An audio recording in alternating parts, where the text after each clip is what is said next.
السلام علیکم ورحمۃ اللہ تعالی وبرکاتہ۔ میرے بزرگوں اور دوستوں، میرے پردہ نشین ماں بہنوں بیٹیوں، اس ویڈیوز کو اسکیپ بالکل نہ کیجیے گا، پوری ویڈیوز کو دیکھیں۔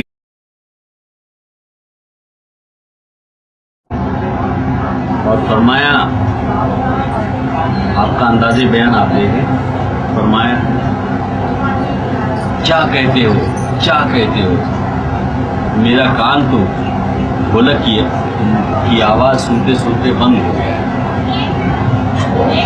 مطلب اس انداز سے وہ یہی کہنا چاہتے کہ میں قوالی کو جائز سمجھتا ہوں، لیکن کہنے کا انداز دیکھیں، کیا کہتے ہو، کیا کہتے ہو؟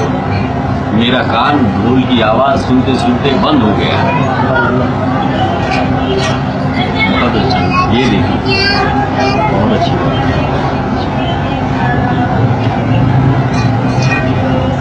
خانقاہ نیازیہ میں جب عرص ہوتا ہے تو وہاں سیما کا بہت خاص اہتمام ہوتا ہے۔ وہاں کے مشائخ آج بھی قوالی سے بہت متاثر ہیں۔ وہاں دو چیز پائی جاتی ہے، ایک تو قوالی اور دوسرے تعزیہ داری، بہت زیادہ۔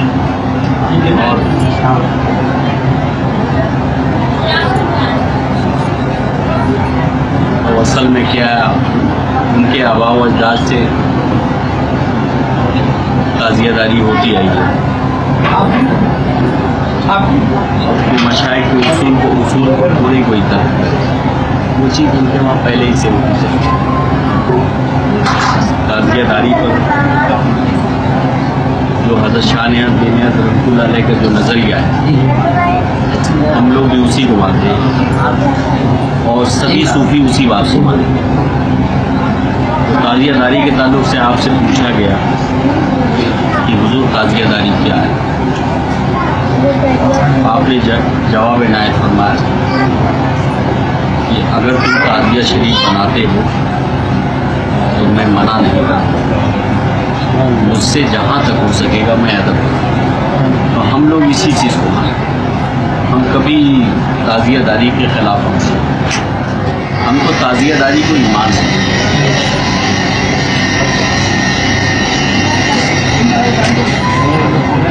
اگر اہل بیت کی محبت فرض ہے تو میں سمجھتا ہوں تم اگر اہل بیت سے عشق رکھتے ہو تو تعزیہ داری کو بھی فرض سمجھو۔ یہ بہت بڑا میٹر ہے، لیکن اس سلسلے میں صرف ہم اتنا کہیں گے، صوفیہ نے تعزیہ داری کو مانا، اور چونکہ ہم صوفی مسلک کے ہیں تو ہم کسی مولی مولانا کے فتوے کو ماننے کے لیے نہیں آتے۔ ہمارا کھلم کھلا اعلان ہے، ہم صوفی کی بات مانتے ہیں اور صوفی کی بات کو ہی ہم ترجیح دیتے ہیں۔ اور کیوں ہم ترجیح دیتے ہیں اس کا جواب ہمارے پاس یہ ہے کہ ایک عالم اہل کتاب ہوتا ہے، اہل نگاہ، تو بتاؤ نگاہ والوں کی بات مانی جائے گی کتاب والوں؟ تمہیں غلط سمجھایا گیا، غلط ڈائریکشن دیا گیا ہے تعزیہ داری، نہ غلط۔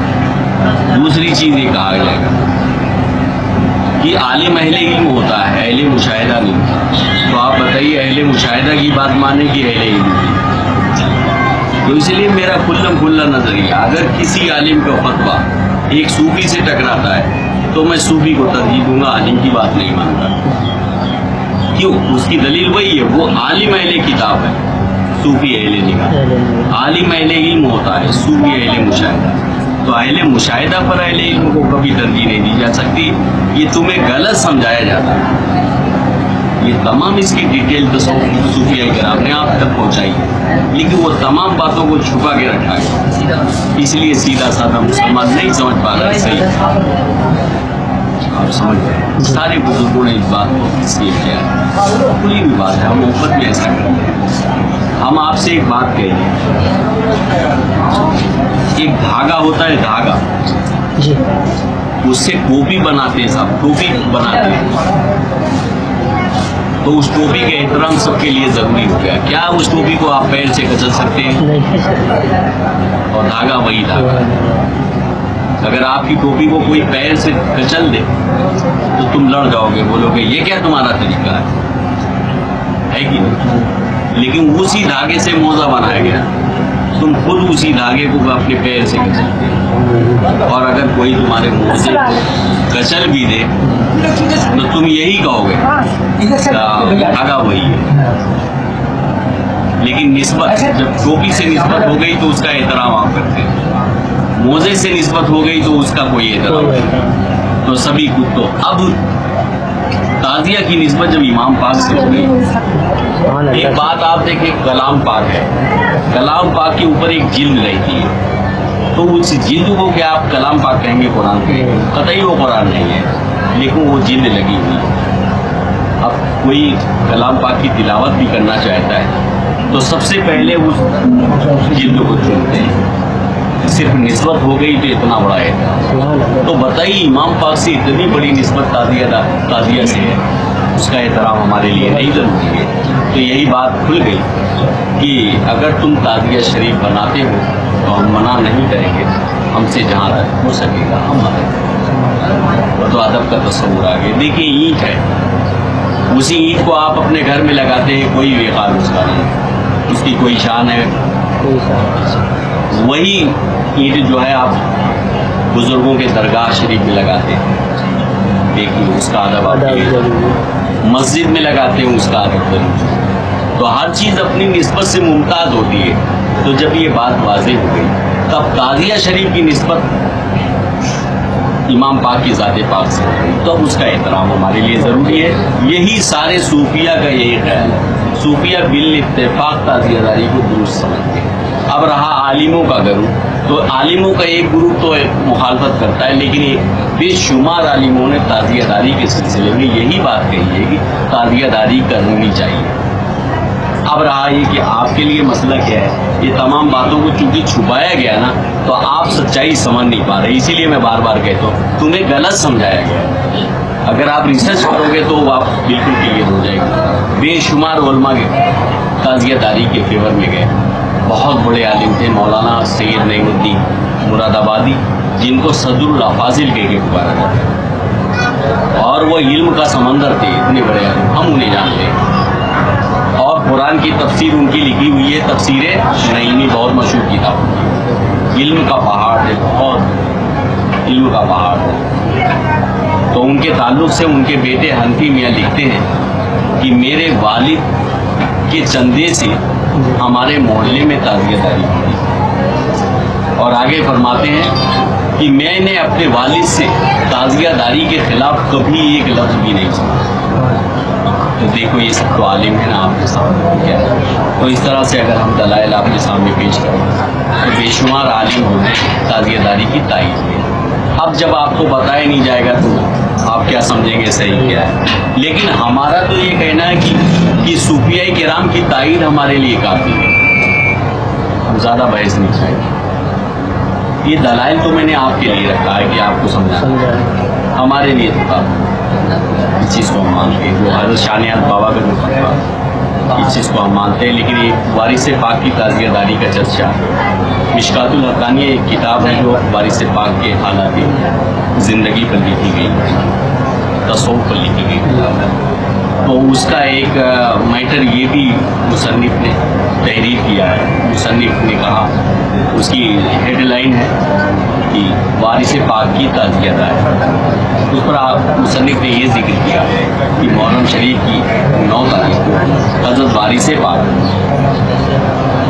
اپنے گھر کے سامنے تعزیہ شریف کی زیارت کرتے تھے، 9 تعزیہ کی زیارت کرتے تھے۔ لیکن ایک بہت پوائنٹ کی بات مصنف نے لکھی ہے کہ حضرت کی نظر جیسے ہی تعزیہ شریف کو پڑتی تھی آپ کیفیت میں آ جاتے تھے۔ تو ہم کیفیت کو تائید غیبی کہیں گے۔ کیفیت ایک بہت بڑی حقیقت ہے جس کا انکار نہیں کیا جا سکتا، یہ مشاہدے کی منزل ہوتی ہے، اس کا انکار نہیں کیا جا سکتا۔ تو جب کیفیت میں آ جاتے تھے تو سمجھ میں آ گیا کہ ہے کوئی حقیقت ضرور۔ تو اس طرح سے بات صاف ہو گئی کہ تعزیہ داری کے خلاف کبھی سوچا نہیں جا سکتا، اور جن لوگوں نے آپ کو غلط سمجھایا ہے وہ غلط ہے۔ یہ صرف میں جانتا ہوں اس میں کیا سیاست رکھی گئی۔ آپ کو اس لیے غلط سمجھایا گیا کہ ان لوگوں کا یہ سوچنا تھا کہ اگر دوسرا رخ دنیا کے سامنے ہم رکھتے ہیں تو ہمارا فتویٰ سب کوئی نہیں مانے گا۔ تو یہ سب غلط ہے. ہمارا یہ کہنا ہے کہ سچائی کو آپ سامنے رکھو. اب پبلک خود فیصلہ کرے کیا صحیح ہے کیا. تو یہ دھوکہ آپ کے ساتھ کیا گیا. اب آپ لوگ تو مطالعہ کر نہیں سکتے. یہ نہیں کہ آپ صوفیہ کا کیا خیال ہے, بزرگوں کا کیا خیال ہے, اولیاء کرام کا, تو اس لیے کچھ لوگ دھوکے میں پڑ گئے. لیکن سچائی یہی ہے کہ بے شک ہم نے آپ کو بتایا تازیہ داری بے شک. اب میں آپ کو بتاتا ہوں ایک چیز ہم آپ کو بتائیں گے. حضرت ابراہیم خلیل اللہ نے حضرت اسماعیل کو ذبح کیا. وہ چیز اسلام میں یادگار کے طور پہ ہے. آپ بقرعید کے دن جو جانور ذبح کرتے ہیں یہ وہی چیز ہے کہ حضرت ابراہیم نے اپنے بیٹے کو ذبح کرنا چاہا, لیکن اللہ نے اپنی قدرت سے وہاں دمبا آ گیا اور اس طرح سے. تو وہ اس یادگار کو یادگار بنانے کے لیے اسلام میں وہ تصور آیا کہ جانور ذبح کرو. تو دیکھو ایک یادگار تھی, اس یادگار کے طور پر قربانی. تو امام پاک نے کتنی بڑی قربانی دی ہے یہ دیکھیے آپ دنیا کے سامنے. تو اس یادگار کو یادگار بنانے کے لیے اگر ہم تازیہ داری کریں تو کیا بری بات ہے. اور ہم تو یہ جانتے ہیں کہ اہل بیت کی محبت اور ہم تو ایمان سے. ابھی خانقاہ نیازیہ سے ایک پمفلیٹ چھپا تھا, مجھ تک وہاں ایک صاحب نے بھیجا میرے پاس. وہ معلوم نہیں کیسے مجھے جان گئے, تو میرے پتے پہ انہوں نے بھیجا. مجھے بڑی خوشی ہوئی کہ بہت اچھی بات ہے. تو ان کو سمجھ میں یہ آیا ہوگا کہ تازیہ داری پہ کچھ صاحب بڑا کام کر رہے ہیں. تو کچھ ہماری جو ریسرچ ہے, ہماری تحقیق, وہ بھی ان کا ہماری فون سے بھی ان سے بات زاہد میاں سے. تو اس کی ہیڈنگ تھی کمپلیٹ محبت اہل بیت یا ہر مسلمان پر واجب ہے. تو ہم تو اہل بیت کی محبت کو ایمان سمجھتے ہیں. آپ کو بتا دیا میں نے کہ امام پاک کی قربانی, امام پاک کی شہادت کو ہم یادگار بنا کر تازیہ داری کے طور پہ ہم پیش کریں تو کوئی ایسی بات نہیں.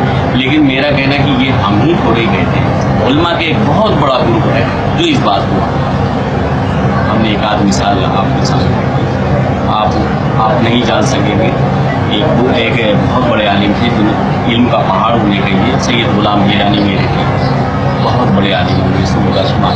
یہ ہمارے زمانے کی بات ہے لیکن ہم آپ کو بتا رہے ہیں. تو انہوں نے اپنی کلاس میں یہ بات کہی تھی, اپنے شاگردوں کے سامنے یہ بات کہی تھی کہ محرم شریف میں تازیہ داری سے بڑھ کر کوئی عبادت نہیں. بے شک ارے میاں امام کی اگر رضا مل گئی تو یہ سب سے بڑی بات ہے.